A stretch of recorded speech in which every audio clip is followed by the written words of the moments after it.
How many times this week have you thought, man, I just can't keep doing everything myself? Listen, if you're an ambitious agent, that thought hits hard. It's not the first time you've asked yourself that question. But when is it that the feeling you're actually feeling is a sign to hire help? Or when is it just a frantic moment on a Monday or Tuesday? Hey guys, this is Shane with BrickDriven Academy of Real Estate, and today we're going to dive into that topic. When is the right time to hire help? So we're going to be talking about the exact moments when you know it's time to hire your first assistant. When I first started, I had this not so brilliant idea that being a hard worker meant doing every single task myself. I was a listing agent, I was the buyer's agent, I was a showing agent, I was a social media manager, and that needed a lot of help, and I was even the coffee maker. Truth be told, I wasn't just exhausted, I was flat out spent. I was so busy working in my business that I had no time to actually grow it. I was working inside of it instead of working on it. Does that sound familiar? And then one day it dawned on me. I was on the phone with a lender, a loan partner, and a new lead came in. I sent it to voicemail, and that was one of the hardest things ever. You've been there. I was too busy to even talk to a new client, a potential new lead. Could be a lifelong relationship. And in that moment, I knew that something wasn't right. There was something I needed to fix in my business. So hiring my first assistant wasn't just a business decision. It was a survival decision. And it completely changed the game for me forever. So here are 4 key signs that you need to hire help. First, are you drowning in the admin work? Like, that's not the highest and best value of your time.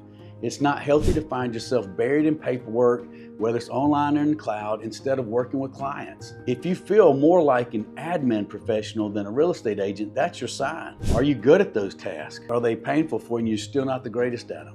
And an assistant can take over scheduling, the email, the transaction coordination, looking over your documents for helping you with compliance. And all while that stuff is important, that's not the only reason why you got into this business to begin with, right? You got in this business to work face-to-face with clients and help change people's lives for the better. The job isn't to be a superstar agent or an office manager. Secondly, it's costing you missed opportunities. So if you're missing opportunities, like, have you ever gotten that text from a past client that says, hey, just checking in and never heard back from you? For those of us with a conscience, that's a gut check. It hurts us really bad. We hate to let a client down like that. Or seeing the lead come in and by the time you get to it, 3 days later, they're already working with another agent. Like, that's awesome that they got an agent to work with, but you made the investment to get that business and you lost that opportunity. When opportunities are falling through the cracks because you're just too swamped, that's not a personal failure. It's a system failure. Having an assistant will allow you to focus on what you do best: getting more leads, closing more deals, and taking care of your clients and servicing them at the highest level possible. Your output on time.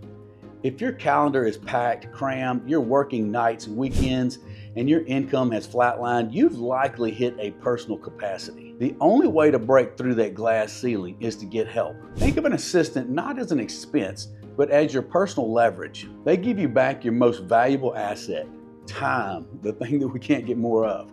And with that time, you can go make a lot more money, or you can spend time enjoying the things that you came in this business to enjoy more of anyway. Number 4, budget that supports it. This is the one that stops most people. They're so scared of letting go of some of the control and some of the income. But let's simplify it. Don't think of it as, can I afford an assistant? Flip the question. Ask yourself, can I afford not to? For instance, with an assistant, you get some of your time back. With some of your time back, you increase your business pipeline. So if you're consistently doing enough volume that paying a part-time assistant would still leave you with a nice profit, you're ready, right? Start with a few hours a week, 15, 20 hours a week. The goal is to free up just enough of your time to focus on what really brings money to the table. What's that number 1 lever in your business that moves you forward the most? Your income pays for the assistant and more. Your friends, family, the people that love you will appreciate that investment that you've made. They'll see more of you and you'll be happier because of it. If you recognize that these are signs in your business, it may be time to consider getting some help, right? An assistant, even if it's a virtual assistant. Hiring your first assistant is a little scary, but it's also the most exciting step you can take to build a real business, not just a hobby, not just a busy job, and for goodness sakes, not a job that you hate. If you want to talk through the specifics, what tasks to delegate first, how to find the right person, how to make the numbers work, whether you need a physical person or whether you need a virtual assistant. I'm here to help. I have made enough mistakes and paid the dumb tax enough for both of us. So just give me a call, shoot me an email, send me a text, or hit me up on social media, and I would love to help you answer that question and help you navigate through that successfully. No strings, no obligations as always, just here to serve, lead with value. If you saw value in this video, please do me a huge favor. Smash that subscribe button, smash that like button, and if you know someone that could benefit from this video, please do me a huge favor and share it. It means a lot. And in between now and then, enjoy the week. Have a great day, have a great week, and we will see you soon with some more great content. Take care.